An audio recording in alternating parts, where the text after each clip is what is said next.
Hello all of you. चलिए आज start करने वाले हैं हम एक नया act, that is foreign exchange management act 1999, जिसको हम प्यार से बुलाते हैं फेमा। थोड़ा सा पहले इस एक्ट का बैकग्राउंड समझते हैं। फेमा कब आई? ईयर से पता चल रहा है ना, 1999। और दो ऑफिशियली अगर हम बात करें तो जून 2000, राइट। बट एक्ट में, क्योंकि अब एक्ट में क्या लिखा हुआ है 1999, इसका मतलब ये है कि इसके पहले क्या कोई इससे रिलेटेड एक्ट थी? देखो दो टर्म्स हैं इसमें, foreign exchange and management. Foreign exchange is one term, right. Foreign exchange and management. Foreign exchange का मतलब क्या है, जो हम समझते हैं एकदम कॉमन टर्म्स में हम बात कर रहे हैं, language of layman, right. Foreign exchange मतलब क्या है? फॉरेन करेंसी, है ना। जो हम बोलते हैं डॉलर हो गया, पाउंड हो गया, यूरो हो गया, ये सारे क्या है हमारे फॉरेन एक्सचेंज रिजर्व्स हो गए, है ना। हमारे पास अगर है तो फॉरेन एक्सचेंज है, फॉरेन करेंसी है, ठीक है। उसको मैनेज करने के लिए ये एक्ट आई है, उसको मैनेज करने के लिए ये एक्ट आई है, राइट। क्या इसके पहले मैम कोई और एक्ट इससे जुड़ी हुई हुआ करती थी? Yes, foreign exchange regulation act, फेरा। उसको इस एक्ट ने आके रिपील कर दिया। क्यों रिपील कर दिया? देखो आपको पता है कि कभी भी कोई एक्ट अगर होती है तो उसमें थोड़े बहुत अमेंडमेंट्स लाए जाते हैं टाइम एंड अगेन, राइट। क्यों लाए जाते हैं? Because with the changing environment, with the changing need, you need to incorporate certain amendments, right. But जब एक्चुअली उस एक्ट में रिवोल्यूशन चाहिए होता है, मतलब आज के सिनेरियो के हिसाब से सारे प्रोविजंस एकदम ऑब्सोलीट टाइप के हो गए हैं, तो उस एक्ट को ही हटाना पड़ता है और दूसरी एक्ट लाना पड़ता है, राइट। तो ऐसी ही सिचुएशन आ गई थी। क्यों ऐसी सिचुएशन आ गई थी? फॉरेन एक्सचेंज रेगुलेशन एक्ट, अभी I discuss with you the differences between FERA and FEMA, but foreign exchange regulation act basically controlled these provisions, basically controlled these type of transactions. Foreign exchange transactions को control करती थी। Term में आप देखो regulation और management, right, there is a difference. Actually regulate भी नहीं होते थे, वहां पे बहुत ज्यादा कंट्रोलिंग थी। यहाँ पे क्या है, मैनेज किए जाते हैं इन ट्रांजैक्शंस को। आपको क्या लगता है, फॉरेन एक्सचेंज को हमें प्रमोट करना चाहिए या उसको कर्ब करना चाहिए और बोलना चाहिए नहीं प्रमोट करना चाहिए? क्यों प्रमोट करना चाहिए? हम बोलते हैं हमारी कंट्री के इतने फॉरेन एक्सचेंज रिजर्व्स हैं, is it a good thing और बिल्कुल, it is also a parameter, one of the parameters to determine how rich your country is. आपके पास अच्छे फॉरेन एक्सचेंज रिजर्व्स हैं, good, you are in a position कि आप imports कर सकते हो। आप मेरी बातों से हो रिलेट कर पा रहे हो। फॉरेन एक्सचेंज, आपको यहां से लंदन जाना है घूमने, क्या आप पैसे लेके जा सकते हो? पैसे मतलब इंडियन रुपी लेके जा सकते हो? क्या आप वहां पे किसी रेस्टोरेंट में गए, आपने अपनी कोई मील ऑर्डर की and you offered them Indian rupee, वो एक्सेप्ट करेंगे? वो एक्सेप्ट करेंगे। लाइकवाइज अगर कोई फॉरेनर आ जाता है और इंडियन स्ट्रीट्स पे मार्केटिंग करता है, सपोजेटली इंडियन स्ट्रीट्स पे मार्केटिंग करता है और उसके बाद डॉलर निकाल के दे दे रहा है, उसने कहा 500, उसने निकाल के दे दिया $500। Imagine this a huge difference, but क्या वो एक्सेप्ट करेंगे? नहीं, they will not accept it. क्यों वो एक्सेप्ट नहीं करेंगे? वो हमारी करेंसी ही नहीं है, हम उस करेंसी को लेके कर क्या लेंगे, राइट। दैट मीन्स कहीं ना कहीं इनफ्लो भी हो रहा है और आउटफ्लो भी हो रहा है। Whenever a person from India goes outside, तो उसको foreign exchange चाहिए होता है to spend, and whenever that means there is an outflow of foreign exchange। और जब कभी कोई person आता है बाहर का, तो वो inflow, वो लेके आता है foreign exchange, है ना। जैसे अगर हम एक्सपोर्ट्स और इंपोर्ट्स की बात करें, जब हम एक्सपोर्ट कर रहे हैं तो हमारे पास फॉरेन एक्सचेंज आ रहा है, जब हम इंपोर्ट कर रहे हैं हमारा फॉरेन एक्सचेंज कम हो रहा है, right. You need to make that purchase through foreign exchange, right. तो फॉरेन एक्सचेंज कम ज्यादा किस चीज को परमिट करें, किस चीज पे बैन लगाएं, कहाँ हमको लगता है इसी से जुड़ी हुई एक और एक्ट है foreign act contribution, foreign contribution act, ठीक है, तो वो भी इससे क्लोजली रिलेटेड है and we'll see. But the point here is कि इसको मैनेज करना क्यों जरूरी है, क्यों जरूरी है, एंड वाई रिपील और वाई दैट पर्टिकुलर एक्ट जो भी मैंने आपको कहा फेरा वॉज रिप्लेस्ड. क्योंकि 1991 में आया मनमोहन सिंह का टाइम और उसके साथ आया लिबरलाइजेशन. लिबरलाइजेशन, ग्लोबलाइजेशन सुना होगा आपने. तो लिबरलाइजेशन का मतलब क्या हुआ, we are opening up the channels कि आइए फॉरेन डायरेक्ट इन्वेस्टमेंट करिए, फॉरेन पोर्टफोलियो इन्वेस्टमेंट करिए, ठीक है, and we were trying to remove this border barriers, है ना. तो क्रॉस बॉर्डर लोग फ्रीक्वेंटली काम कर सके, फ्रीली काम कर सके, उसके लिए सारी पॉलिसीज इंट्रोड्यूस की. तो एक तरफ तो आप इन ट्रांजैक्शंस को कंट्रोल कर रहे हो, नहीं ये ऐसे नहीं कर सकते, वो वैसे नहीं कर सकते, इतने सारे चेक्स, और दूसरी तरफ आप बोल रहे हो कि लिबरलाइज हो. तो हाउ विल एनीवन लिबरलाइज, कैसे ये दोनों जेल कर पाएंगे. तो उस सिनेरियो में, उस पोस्ट लिबरलाइज्ड एनवायरनमेंट में फेरा अपनी आइडेंटिटी खो रहा था, बिकॉज उसमें बहुत सारे कॉन्ट्रडिक्टिंग प्रोविजंस थे, ठीक है, जो उस एनवायरनमेंट में जेल ही नहीं कर पा रहे थे. सो टाइम वाज नीडेड कि एक ऐसी एक्ट लाई जाए जो उस एनवायरनमेंट के हिसाब से बनी हो.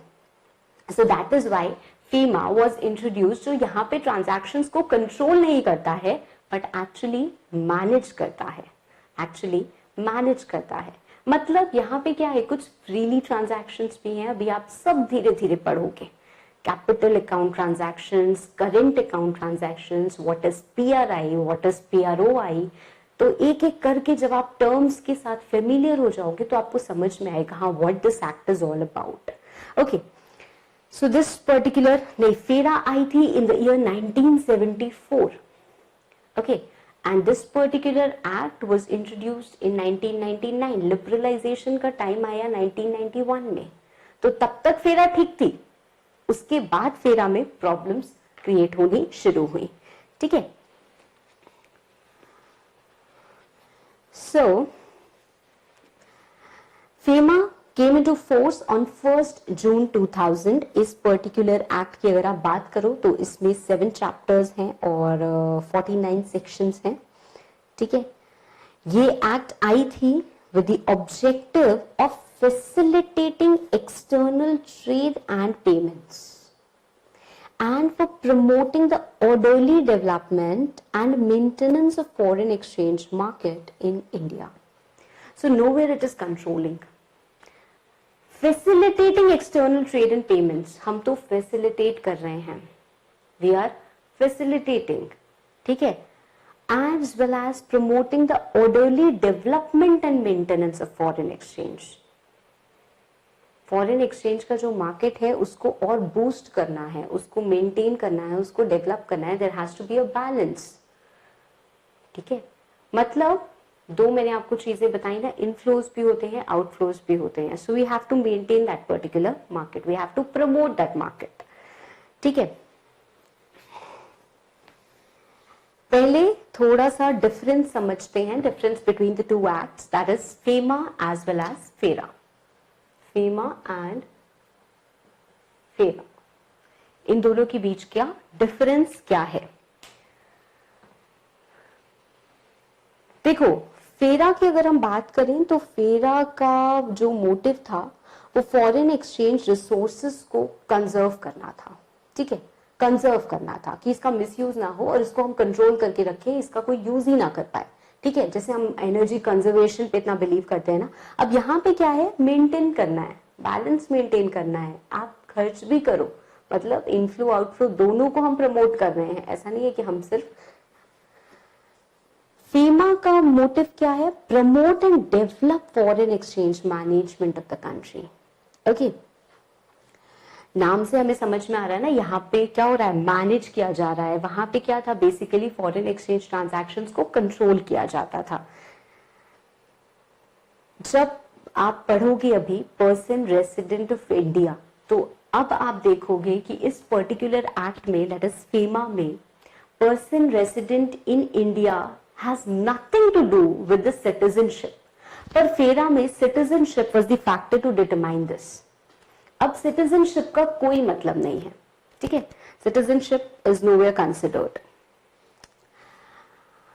फेरा में जितने आपके फॉरेन एक्सचेंज ट्रांजैक्शंस थे उनको प्रोहिबिट किया गया था, या unless you obtain some special permissions. FEMA में ऐसा नहीं है. जितने करंट अकाउंट ट्रांजैक्शंस हैं वो तो परमिसिबल हैं. अभी आप देखोगे freely permissible current account transactions, कुछ में है that they are certain controlled by certain rules, कुछ बातें आप पढ़ेंगे, बट यहाँ पे बहुत सारे फ्रीली परमिसिबल ट्रांजैक्शंस भी हैं.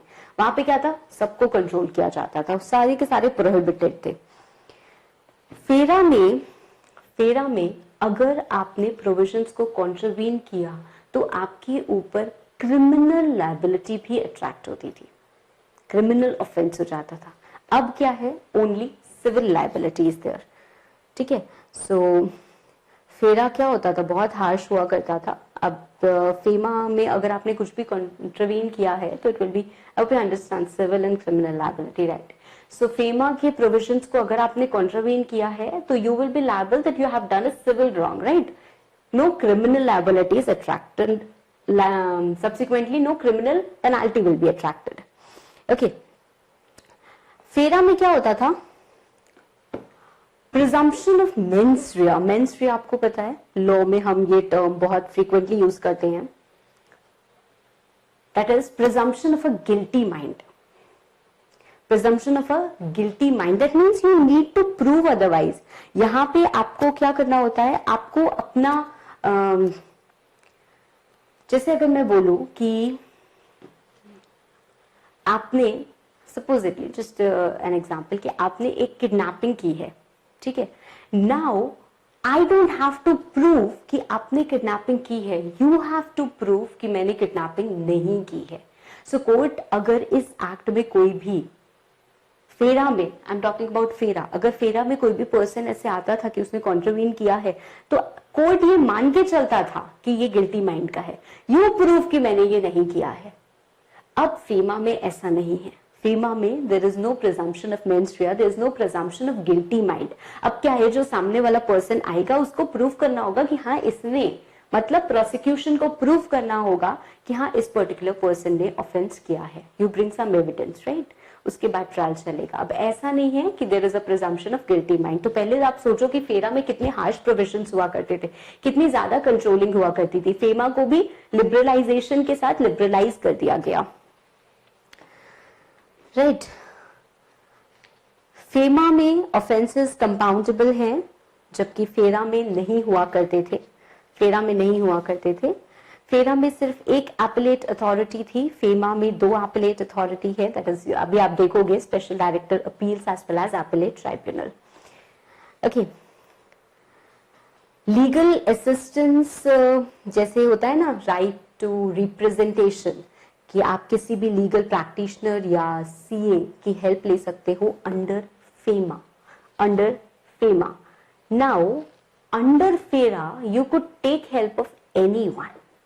आपका कोई दोस्त हो, आपका कोई रिश्तेदार हो, एनी फ्रेंड और relative can also represent accused before the adjudicating authority, ठीक है. So that is also one of the difference.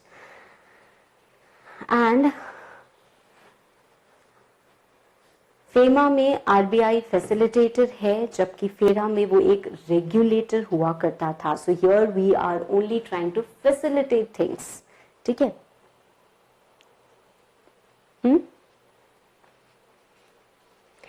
अच्छा, फैसिलिटेट नहीं, फैसिलिटेट करना मतलब कोई भी चीज को और आपके लिए आसान बनाना, ठीक है. I am facilitating this, I am making it easier for you. अभी आप फैसिलिटेट कर रहे हो ट्रेड, तो और उसमें क्या होगा, हम उसको प्रमोट कर रहे हैं, हम उसको इंकरेज कर रहे हैं, हम, हाँ बिल्कुल, smoothening the whole process. Okay.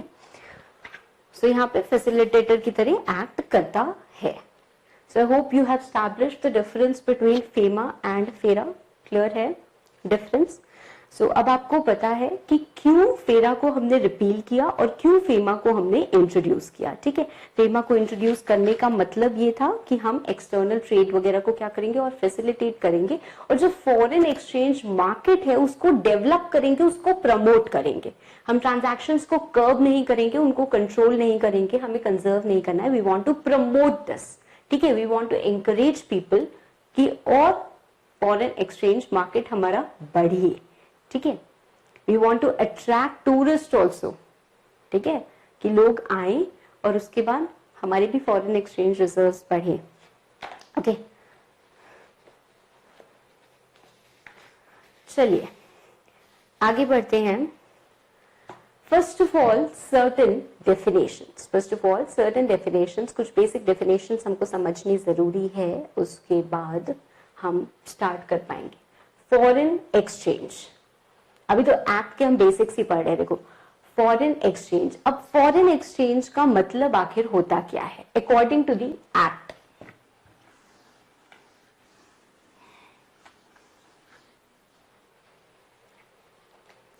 Foreign exchange section 2 clause N में डिफाइंड है। Foreign exchange means foreign currency. अब फॉरेन करेंसी क्या होती है? Foreign currency section 2 clause M में डिफाइंड है। Foreign currency means any currency other than Indian currency. अब सवाल ये उठता है कि करेंसी क्या होती है और इंडियन करेंसी क्या होती है। सो इंडियन करेंसी तो अगर आप बात करो तो it means currency which is expressed in rupees. Okay, which is expressed in rupees. अगर करेंसी की बात करें हम, देखो foreign exchange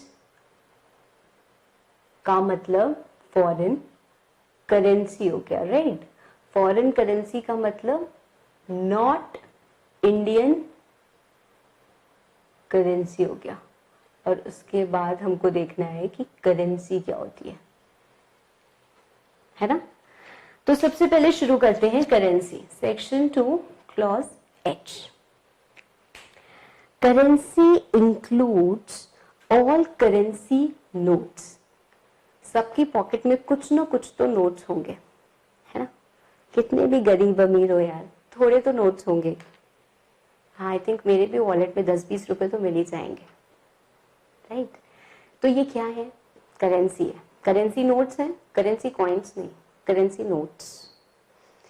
postal notes, postal orders, money orders, ये तीनों आपको पता है आज के टाइम में तो उतने नहीं चलते हैं, बट पहले के टाइम में तो बहुत ज्यादा चलते थे।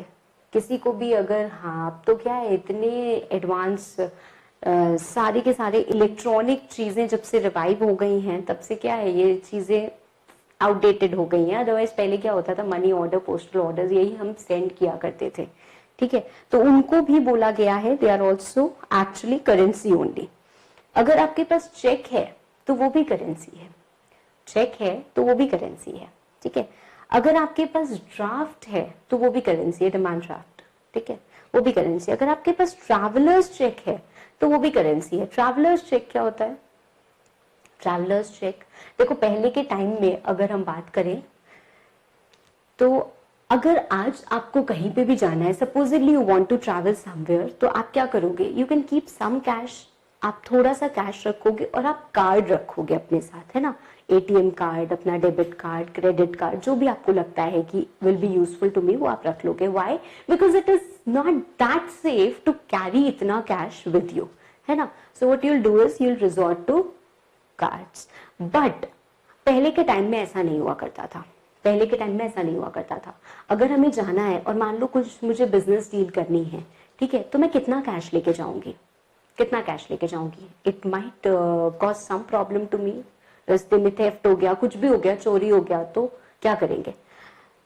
अब आप बोलोगे कि मैम चेकबुक भी कैरी कर सकते थे अगर कार्ड्स नहीं था तो चेकबुक में भी तो लिमिटेशन होती थी। सबसे पहला बैंक जरा सोचना, अगर खुला होगा तो कैसे खुला होगा? सबसे पहला बैंक कैसे खुला होगा?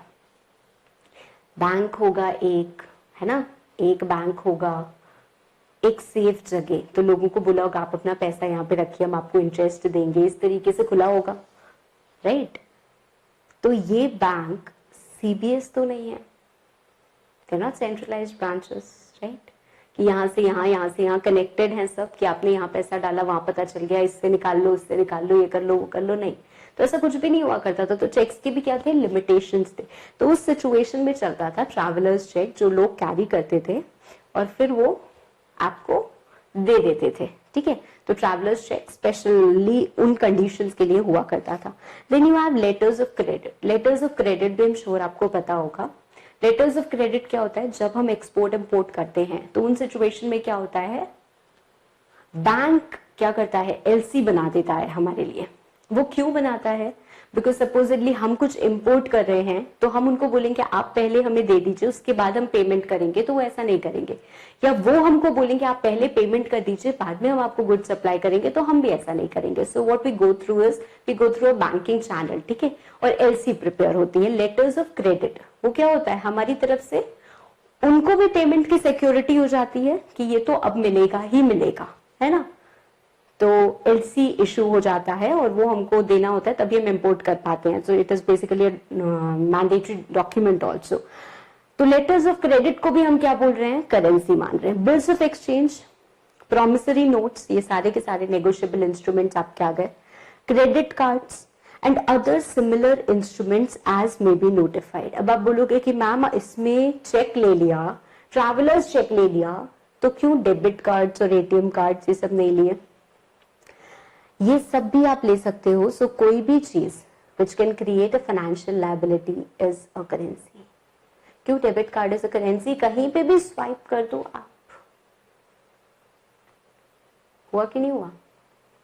सो ये सारे के सारे क्या आ गए, करेंसी में इंक्लूड हो गए, ठीक है। ये सारे के सारे करेंसी हो गए। अब जो भी ये सारी की सारी करेंसी, मतलब अगर आप चेक की बात करो या आप डेबिट कार्ड की बात करो, आप ATM की बात करो, आप करेंसी नोट्स की बात करो, इफ इट इज एक्सप्रेस्ड और it is drawn in Indian rupees, then it will be known as Indian currency. Then it will be known as Indian currency. और फॉरेन करेंसी वो होती है जो इंडियन करेंसी नहीं होती है, ठीक है। So I hope foreign currency तक का मीनिंग क्लियर है। अब फॉरेन करेंसी का अगर मीनिंग क्लियर है तो वापस आते हैं फॉरेन एक्सचेंज पे। वापस आते हैं फॉरेन एक्सचेंज पे। फॉरेन एक्सचेंज का मतलब क्या है, फॉरेन करेंसी, और इसके साथ साथ कुछ और बातें इंक्लूडेड हैं। And includes, what it includes, deposits, credits and balances payable in foreign currency. So whatever your liability is in foreign currency, that is also foreign exchange. That is also foreign exchange. मतलब आपके पास जो foreign currency है उसको तो हम बोलेंगे ही बोलेंगे foreign exchange, साथ साथ जो भी deposits, credits and balances payable है वो भी फॉरेन एक्सचेंज है, वो भी फॉरेन एक्सचेंज है। जो ड्राफ्ट्स हैं, ट्रैवलर्स चेक्स हैं या LC हैं या बिल्स ऑफ एक्सचेंज हैं, सुनना बड़े ध्यान से बात, एक्सप्रेस्ड और drawn in Indian currency but payable in any foreign currency, which is drawn in Indian currency, पर आपको जो पेमेंट करनी है वो फॉरेन करेंसी में करनी है, तो वो भी फॉरेन एक्सचेंज कहलाएगा। And if it is drawn in foreign currency and payable also in foreign currency, वो तो फॉरेन एक्सचेंज है ही है, ठीक है। देखो सबसे पहली बात ये हो गई फॉरेन एक्सचेंज मतलब फॉरेन करेंसी। दूसरी बात ये हो गई कि कोई भी अगर आपके पेबल्स हैं तो वो भी फॉरेन एक्सचेंज कहलाएंगे अगर फॉरेन करेंसी में पेबल है।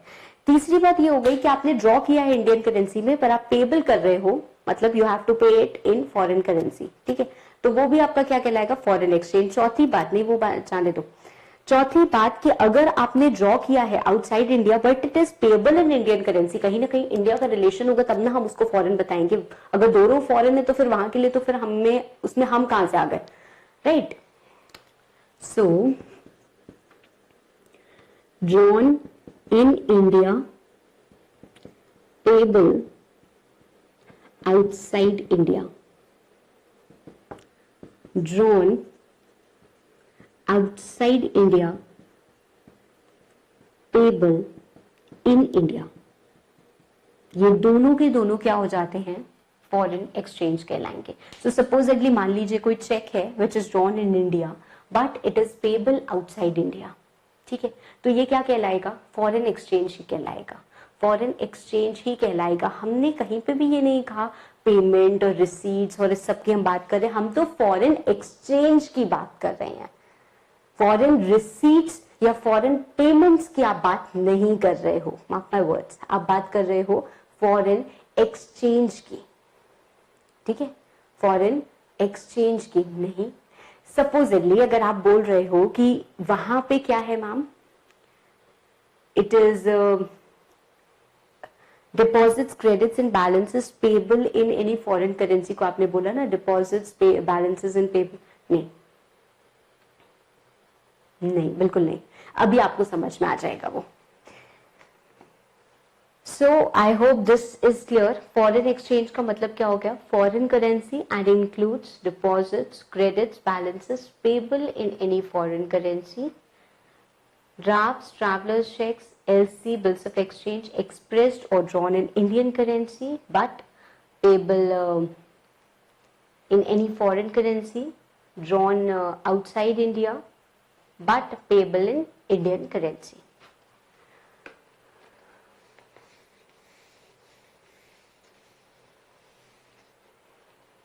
अभी आपको पता ही नहीं है ना, ड्रॉन बाय बैंक्स, इंस्टीट्यूशंस और PROI, you don't know what PROI is, ठीक है, तो थोड़ी थोड़ी लिमिटेशन होती है क्योंकि अभी आपको इसमें चीजें कुछ नहीं समझाई जा सकती हैं, बट वन बाय वन आप जैसे प्रोग्रेस करोगे आपको सब समझ में आता जाएगा, ठीक है। चलिए आगे बढ़ते हैं।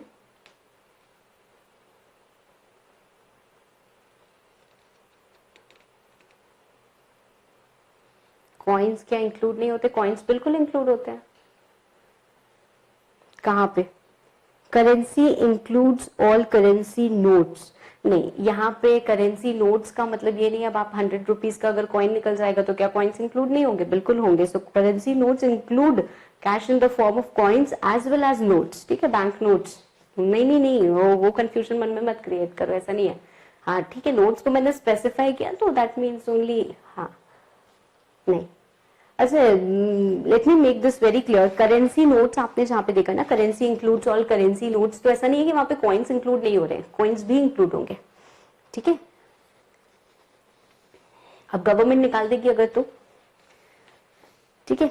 चलो अब दो बहुत important definition from examination point of view also, two very important definitions, person resident in India as well as a person resident outside India। समझने वाली बात तो सिर्फ पर्सन रेसिडेंट इन इंडिया है, क्योंकि पर्सन रेसिडेंट आउटसाइड इंडिया तो वो है जो रेसिडेंट इन इंडिया नहीं है, ठीक है। तो बहुत ध्यान से इस डेफिनेशन को पढ़ना है क्योंकि ये एग्जामिनेशन पॉइंट ऑफ व्यू से बहुत इंपॉर्टेंट है, इस पे बहुत सारे क्वेश्चंस आपसे पूछे जाते हैं।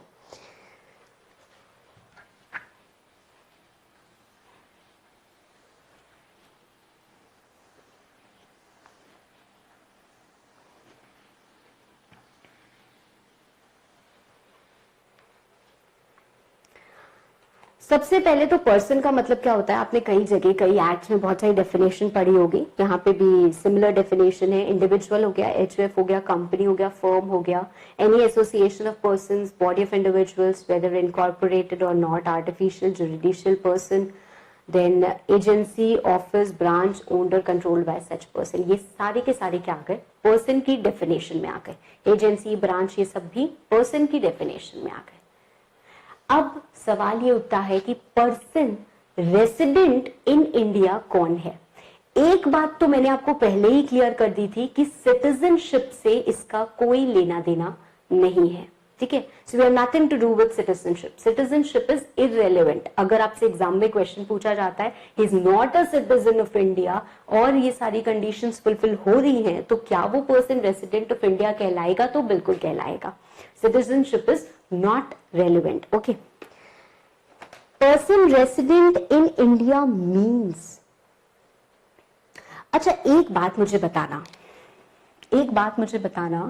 कि एक person outside India outside India क्यों जा सकता है? आउटसाइड इंडिया क्यों जा सकता है? You want to go outside India, why will you go? क्यों आप जाओगे इंडिया के बाहर? घूमने जा सकते हो, हॉलीडे, वेकेशन। और क्यों जा सकते हो? Employment, business. और क्यों जा सकते हो? Employment, business, medical facilities, medically grounds पे आप जा सकते हो, मेडिकल ट्रीटमेंट के लिए जा सकते हो। और क्यों जा सकते हो? टू रिसाइड देयर परमानेंटली, ठीक है, आप शिफ्ट कर रहे हो, यू आर इमिग्रेटिंग, ठीक है। और क्यों जा सकते हो? ठीक है, ब्रॉड आइडिया मिल गया क्योंकि जा सकते हैं हम। Why can we go outside India? India, अच्छा ये मिस्टर ए थे, मैं तो मिस्टर ए को ही मिटा दिया। हाँ, मिस्टर ए चाहेंगे तो मिस्टर ए ही रहेंगे, बदल थोड़ी ना जाएंगे। सो ये रीजंस हमारे हो सकते हैं फॉर गोइंग आउटसाइड इंडिया। अब सुनो, एक पर्सन है रिसाइडिंग इन इंडिया, ठीक है। Person resident in India means a person residing in India for more than 182 days. For more than 182 days. Why am I repeating it? कि अगर 182 days है तो नहीं चलेगा. For more than 182 days during the course of preceding financial year. Preceding financial year का मतलब क्या है?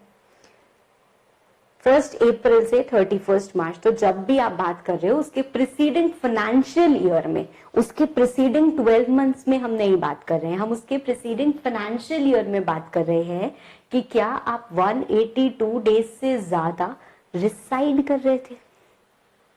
रिसाइड कर रहे थे, स्टेज नहीं है, रिसाइड लिखा हुआ है। और रिसाइड की अगर हम बात करें तो it needs some kind of permanency, it needs some kind of permanency, ठीक है। मतलब आपका इंटेंशन होना चाहिए, देयर शुड बी, ऐसा नहीं। जैसे फॉर एग्जाम्पल अगर हम बात करें तो आप देखो फ्लाइट्स में क्या होता है, बहुत सारे हाँ एयर होस्टेस होते हैं, केबिन क्रू होते हैं, वो सारे क्या करते हैं, आते हैं और उनको क्या करना हो रहा है, मान लीजिए उनकी हमेशा ड्यूटी ऐसे इंडिया की इधर से उधर फ्लाइट में लगती है, तो वो आते हैं और उनको लेओवर करना पड़ता है, ठीक है। क्या आप उसको बोलोगे that particular person is residing? नहीं, रिसाइडिंग हम उसको नहीं बोल पाएंगे। क्यों? Because it is a kind of compulsive stay, उनको फोर्स किया जा रहा है, they don't have any option, ठीक है, वो तो उनका लेओवर है। तो reside word also implies certain kind of permanency, ठीक है। फिर से पढ़ते हैं जरा, person residing in India. So एक person को reside करना है इंडिया में for more than 182 days during the course of preceding financial year, but it does not include it does not include a person who has gone out of India or who stays outside India. In either case, for taking on or on taking up employment outside India. मान लीजिए कि ये mister A हैं, ठीक है, mister A हैं, India में थे 184 डेज के लिए, ठीक है, और उसके बाद ये कहाँ चले गए? मान लीजिए ये चले गए दुबई फॉर अ जॉब, वहां पे उन्होंने कोई एम्प्लॉयमेंट टेकअप कर लिया एंड ही शिफ्टेड देयर। वो चले गए किस पर्पस के लिए? For taking up employment. तो वहां पे शिफ्ट ही हो गए ना, ऐसा तो इरादा नहीं है कि 2-4 दिन जॉब करके वापस आ जाएंगे। तो यहाँ पे although he satisfying those conditions जो लिखी हुई है कि he is a person residing in India for more than 182 days, but still हमने बोला कि अगर कोई पर्सन एम्प्लॉयमेंट के पर्पस से जाता है तो उसको आप इंक्लूड नहीं करोगे, उसको आप इंक्लूड नहीं करोगे। सेकेंड सिचुएशन दी है for carrying on outside India a business और वोकेशन आउटसाइड इंडिया। अच्छा, वोकेशन लिखा है, वेकेशन नहीं लिखा है, इसमें थोड़ा सा कंफ्यूजन हो जाता है। वोकेशन मतलब क्या होता है? हाँ, कोई भी प्रोफेशन वगैरह आप टेकअप कर रहे हो, ठीक है। सो अगेन आप बोलो तो ये पॉइंट इंक्लूड हो गया हमारा। ये चले गए दुबई एक बिजनेस करने के लिए। दैट मीन्स आपका जो इंटेंशन हो गया वो अब क्या हो गया, शिफ्ट हो गया। You are not a resident of India. Why? Because you have actually changed your residence, है ना। आपने कैसे, आपके काम से आपका इंटेंशन समझ में आ रहा है ना। अगर आप एम्प्लॉयमेंट अब वहां पे ले रहे हो, आप बिजनेस वहां कर रहे हो, तो ऑब्वियसली आप वहीं रहोगे। आप वहीं रहोगे तो आप कैसे रेसिडेंट कहलाओगे इंडिया के, ठीक है। तो ऐसे पर्सन को हम नहीं मानेंगे। फॉर एनी अदर पर्पस, किसी और पर्पस के लिए भी अगर आप जा रहे हो, पहला पर्पस हो गया आप एम्प्लॉयमेंट ले के जा रहे हो, दूसरा पर्पस हो गया आप बिजनेस करने जा रहे हो, बिजनेस या वोकेशन, तीसरा पर्पस हो गया आप किसी और पर्पस के लिए भी जा रहे हो। पर इन सच circumstances as would indicate his intention to stay outside India for an uncertain period. Now here comes a question कि uncertainty को हम कैसे डिफाइन करें। uncertainty को हम कैसे डिफाइन करें। आपको बोला गया किसी और पर्पस के लिए जा रहे हो, पर ऐसी सर्कमस्टांसेस हैं कि आप बता नहीं पा रहे हो, आप बता नहीं पा रहे हो कि आप कितने समय के लिए जा रहे हो, और आपका जो इंटेंशन है, आपका जो इरादा है, वो एक अनसर्टेन पीरियड के लिए रहने का है, ठीक है। जैसे लोग जाते भी हैं शॉर्ट प्रोजेक्ट वगैरह पे, अगर आपको भेजा गया है तो आपका प्रोजेक्ट इज नॉट डिफाइंड, आपको नहीं पता है, 2 साल 4 साल 5 साल लग सकता है, तो वो क्या हो गया, एक अनसर्टेन पीरियड का आपका इंटेंशन हो गया। पर सपोजिटली आप मेडिकल ग्राउंड्स पे जा रहे हो, ठीक है, आप इंडिया के बाहर जा रहे हो मेडिकल ट्रीटमेंट के लिए, and that medical treatment is not certain.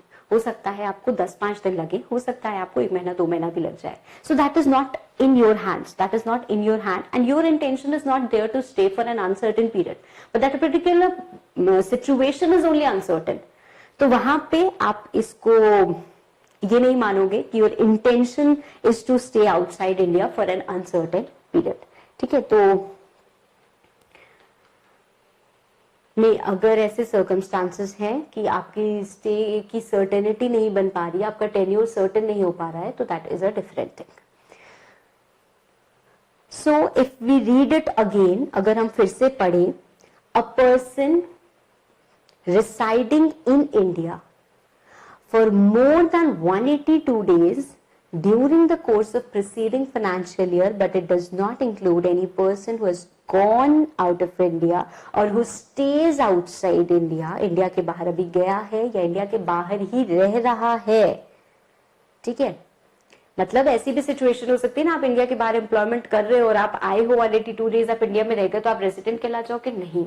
If you've gone out of India, or even if you stay outside India for employment, for business, for any other purpose, when your intention is to stay for an uncertain period.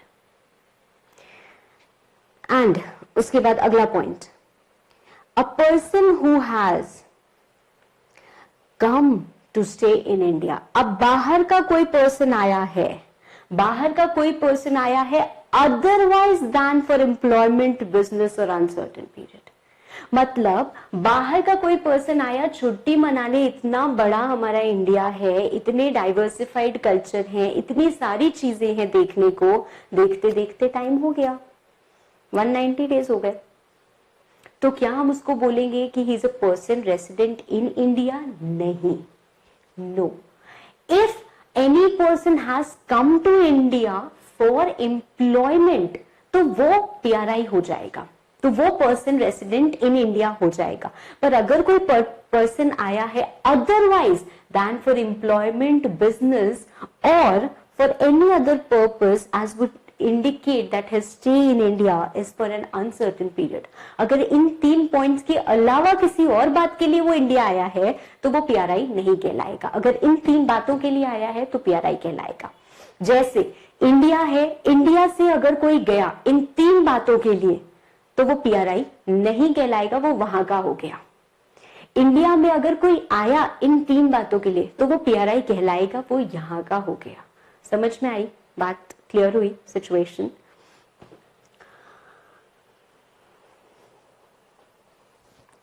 Now ये तो हमने बात किया person के residing की, right. अब बहुत सारी सिचुएशन हो सकती है, कोई बॉडी कॉर्पोरेट है, कोई ब्रांच है, कोई एजेंसी है, तो उन सब के लिए क्या बातें हैं देखो.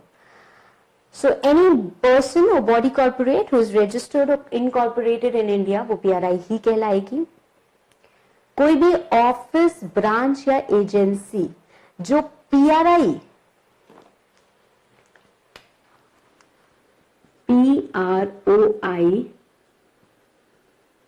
कंट्रोल कर रहा है, एक एजेंसी और you can say branch in India, मतलब इंडिया में है, एक body corporate incorporated in India. ठीक है, एक पॉइंट ये हो गया, एक पॉइंट ये हो गया. और तीसरा पॉइंट समझो, एनी ऑफिस, ब्रांच और एजेंसी आउटसाइड इंडिया ओन्ड और कंट्रोल्ड बाय PRI. एजेंसी और ब्रांच आउटसाइड इंडिया, और इसको कौन कंट्रोल कर रहा है? PRI.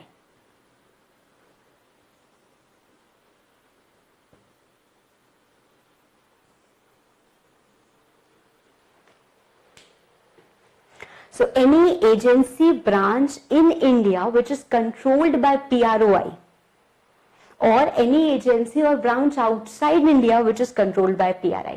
तो या तो वो इंडिया में हो या PRI उसको कंट्रोल कर रहा हो, दोनों सिचुएशन में हम उसको क्या मानेंगे? Person resident in India. So once again if you repeat, वो क्या होगा? पर्सन जो रिसाइड कर रहा है इंडिया में for more than 182 days during the preceding financial year. पर हम किसको इंक्लूड नहीं करेंगे? जो इंडिया के बाहर गया है फॉर एम्प्लॉयमेंट, बिजनेस या फिर कोई और पर्पस, जब उसका इंटेंशन है to stay there for uncertain period. और हम किसको इंक्लूड नहीं करेंगे? जो यहाँ आया है otherwise than for employment, business या फिर अनसर्टेन पीरियड वाला. ठीक है. उसके अलावा हमने बोला कि कोई भी बॉडी कॉर्पोरेट अगर इंडिया में इनकॉर्पोरेटेड है या रजिस्टर्ड है तो वो PRI कहलाएगी. कोई भी ब्रांच अगर इंडिया में है जिसको, देखो अगर PRI ही कंट्रोल कर रहा है तो फिर तो हमें बात ही नहीं है ना यार, तो फिर तो कोई बात ही नहीं है. ठीक है, पॉइंट तो यही होता है कि अगर PROI कंट्रोल कर रहा है तो भी उसको हम मानेंगे. अगर उसको PRI किसी ब्रांच को कंट्रोल कर रहा है विच इज आउटसाइड इंडिया तो वो भी PRI कहलाएगी. अभी इससे जुड़े हम बहुत क्वेश्चंस करेंगे, so don't worry about it.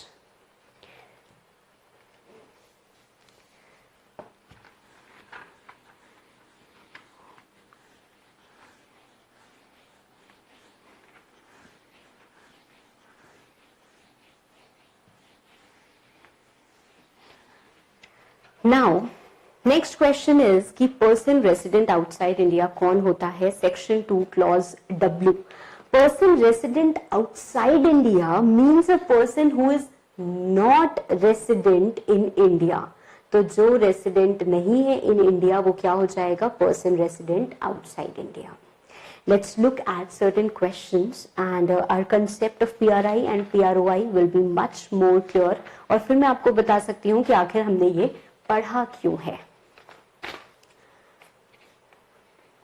Printex Computer is a Singapore-based company having several business units all over the world. तो ये कंपनी कहाँ की है? बाहर की है. सिंगापुर बेस्ड कंपनी है, उसकी बहुत सारी यूनिट्स हैं जगह जगह. It has a unit for manufacturing computer printers with its headquarters in Pune. It has a branch in Dubai which is controlled by the headquarters in Pune. देखो, Printex Computers ये कहाँ पे इनकॉर्पोरेट हुई है और रजिस्टर हुई है? Singapore में. सिंगापुर बेस्ड कंपनी है.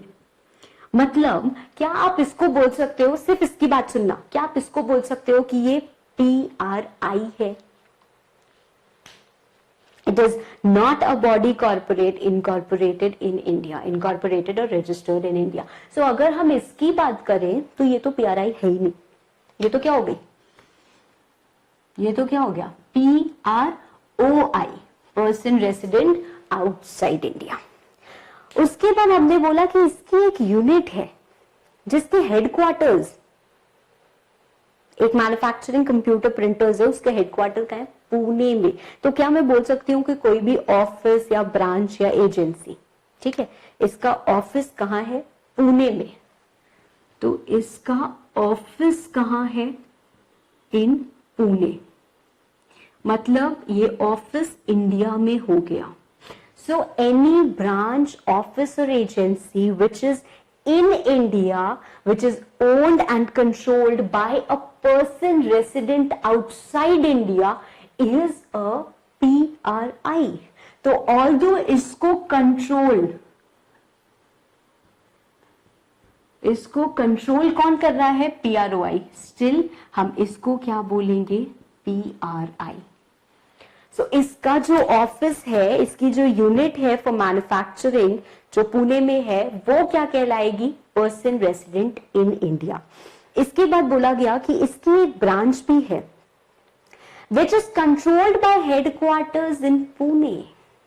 सुनना बड़े ध्यान से, इसकी एक और ब्रांच है, इसकी एक और ब्रांच है जो कि कहां है?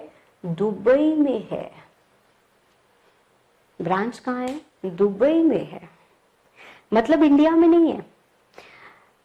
एनी ऑफिस, ब्रांच और agency which is outside India but owned और कंट्रोल्ड, सुना मेरी बात?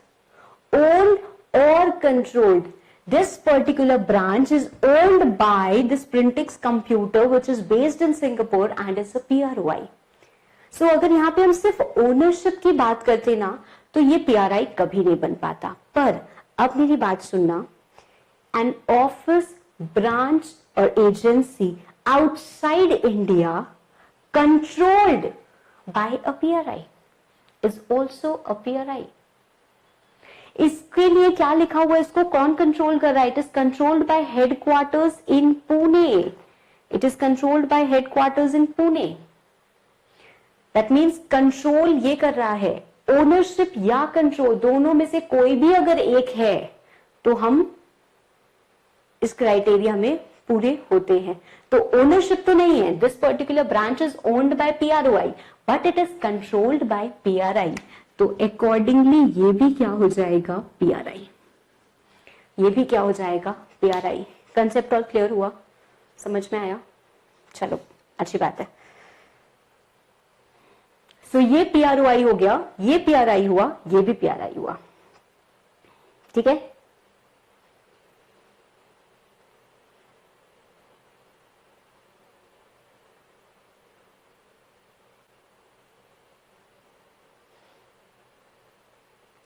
चलिए अगला question,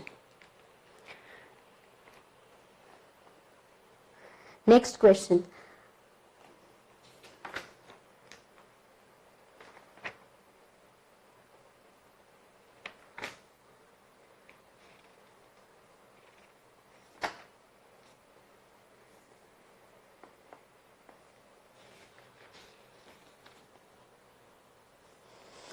Examine whether the following branches can be considered as PRI under the Foreign Exchange Management Act. ABC Limited, a company incorporated in India, established a branch at London on 1st January 2003. तो क्या आप बोल सकते हैं इसको? It is an office, branch or agency outside India, but it is owned or controlled by a PRI, right? तो वो person resident in India हो जाएगा। Yes. Messrs XYZ, a foreign company, established a branch at New Delhi. The branch at New Delhi controls a branch at Colombo. तो अब इसमें देखो तीन लोग इन्वॉल्व हैं। जो XYZ है, फॉरेन कंपनी है, इसी तरीके का क्वेश्चन है, वो तो क्या हो जाएगा? PROI हो जाएगा। जो न्यू दिल्ली में उनकी ब्रांच है वो PRI हो जाएगी, और जो कोलंबो में उनकी ब्रांच है वो भी PRI हो जाएगी। क्यों? Because it is controlled bye a PRI। ठीक है? तो इसमें जो तीन लोग हैं उन तीनों के बारे में आपको आंसर देना होगा, उन तीनों के बारे में आपको आंसर देना होगा।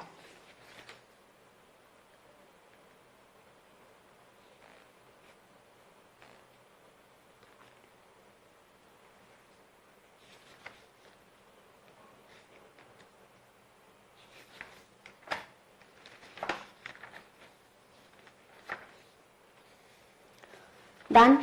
चलिए नेक्स्ट क्वेश्चन।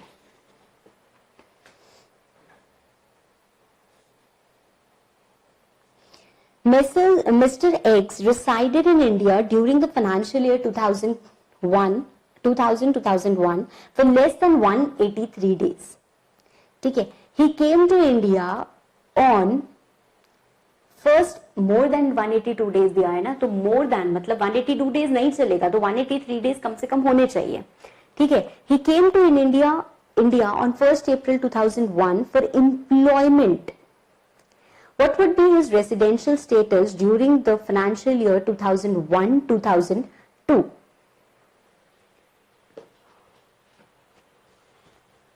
2001 में हमने बोला कि वो 183 डेज से कम रहे।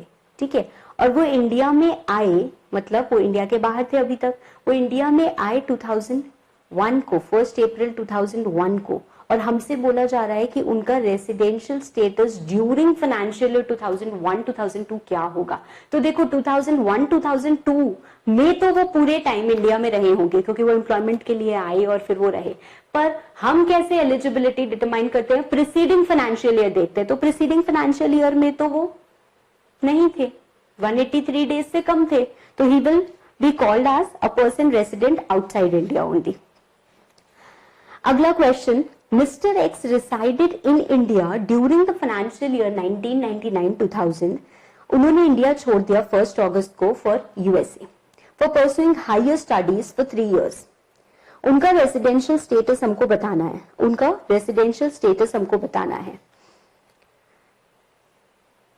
देखो अगर हम बात करें फाइनेंशियल ईयर, मिस्टर एक्स पूरे साल थे 1999-2000 में, क्योंकि उन्होंने कब छोड़ा है, अगस्त 2000 में छोड़ा है, दैट मीन्स वो प्रीसीडिंग फाइनेंशियल ईयर में तो पूरे टाइम थे।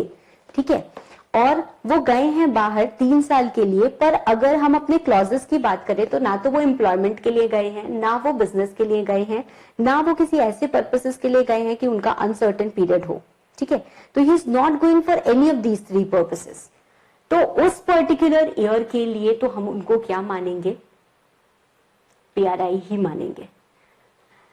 कंफ्यूजन एकदम भी मन में मत लाने देना। हमने क्या बोला है, सबसे पहले आपको क्या देखना है, प्रीसीडिंग फाइनेंशियल ईयर में क्या 182 डेज से ज्यादा रहा है, अगर रहा है तो वो PRI कहलाएगा, पर अगर 182 डेज से ज्यादा रहने के बावजूद वो उस साल में या तो आउटसाइड इंडिया था फॉर एम्प्लॉयमेंट या फिर चला गया फॉर एम्प्लॉयमेंट, तो हम उसको नहीं मानेंगे। यहां पे तो क्या है, उस साल तो वो गया ही नहीं है, सबसे पहली बात, और बाद में वो गया भी है तो उन पर्पसेस के लिए नहीं गया है। ठीक है, उन पर्पसेस के लिए नहीं गया है। अगला क्वेश्चन, मिस्टर राम इंडिया में रहा, ठीक है, मिस्टर राम इंडिया में रहा,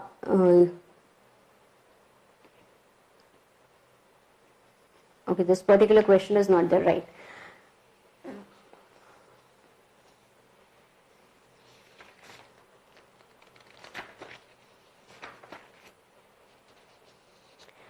चलो अगला क्वेश्चन देखते हैं। Examined with reference to the provisions of FEMA Act the residential status of the branches mentioned below.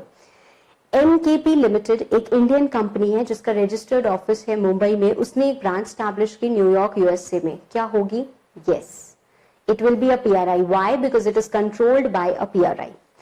WIP Limited, a company incorporated and registered in London, established a branch at Chandigarh. क्या ये PRI होगी? Yes. मतलब WIP Limited तो PRI नहीं होगी, पर उसकी जो चंडीगढ़ वाली ब्रांच है वो PRI होगी। WIP Limited की एक सिंगापुर ब्रांच है जो कि चंडीगढ़ ब्रांच कंट्रोल कर रही है, तो ये जो सिंगापुर ब्रांच है ये भी PRI कहलाएगी, ये भी PRI कहलाएगी।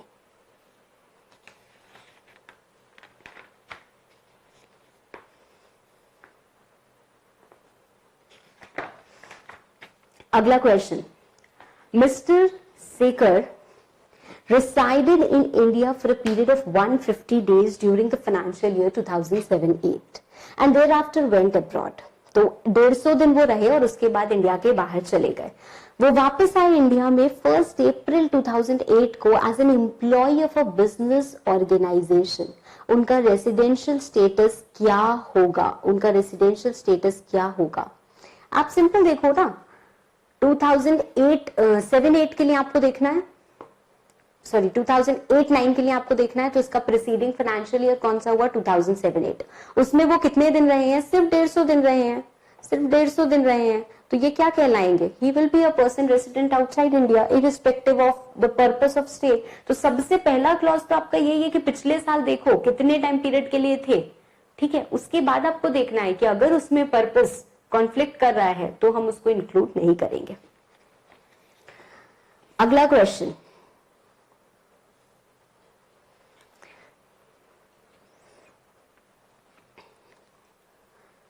Mr. Kishore resided in India during the financial year 9-10 for less than 182 days.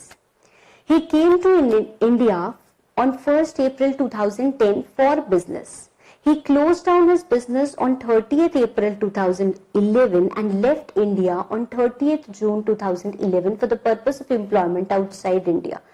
Decide the residential status of Mr. Kishore during the financial years 10-11 and 11-12.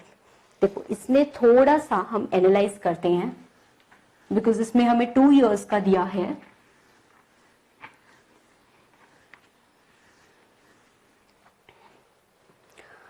देखो सबसे पहले हम बात करते हैं 2009-10 की। तो 2009-10 में वो कितने टाइम पीरियड के लिए रहे? Less than 183 days, right.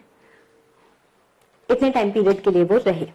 उसके बाद हमने बोला कि 1 अप्रैल 2010 को वो इंडिया में आए फॉर बिजनेस, ठीक है। 1 अप्रैल 2010 को वो इंडिया में आए फॉर बिजनेस।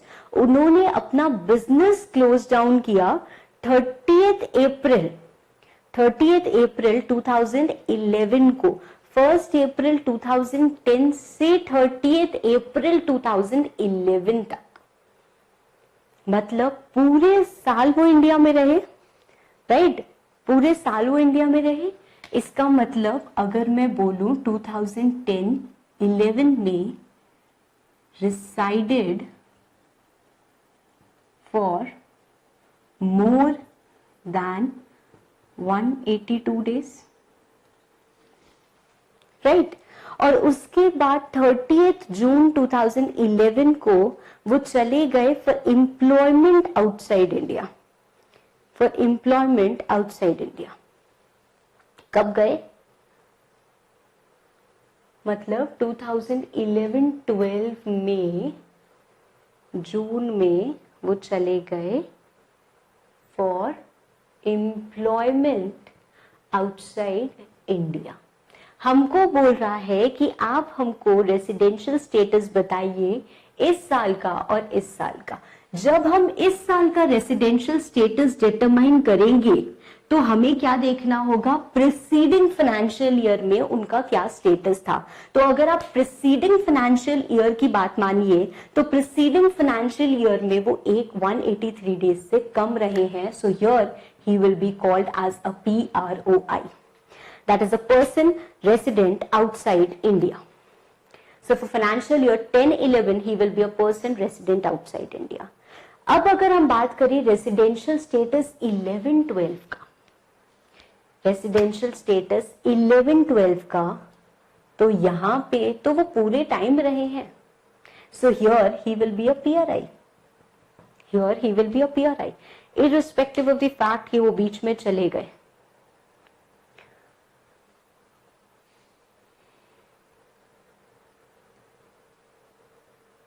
इतनी चीजें क्लियर हो गई तो अगला पॉइंट पे आऊं।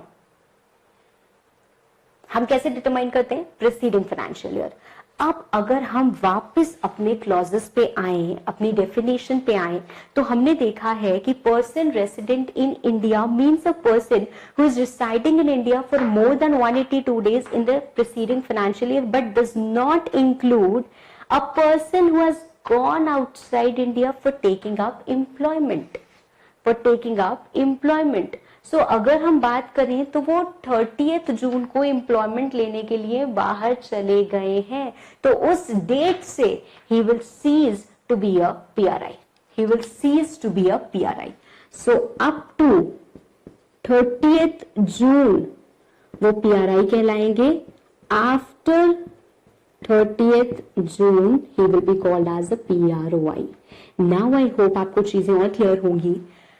हमने बोला कि पिछले साल प्रीसीडिंग फाइनेंशियल ईयर में ये 182 डेज से ज्यादा रहे हैं, तो आइडियली क्या होना चाहिए, ये पीआरआई ही होने चाहिए। पर क्योंकि अब ये जा रहे हैं और चले गए हैं एम्प्लॉयमेंट के लिए इंडिया से बाहर, तो जब ये चले गए उसके बाद आप इनको पीआरआई नहीं कह सकते हो, उसके बाद आप इनको पीआरआई नहीं कह सकते हो।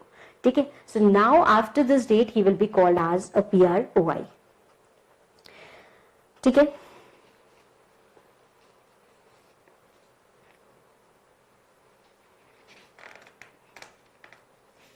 Is that clear?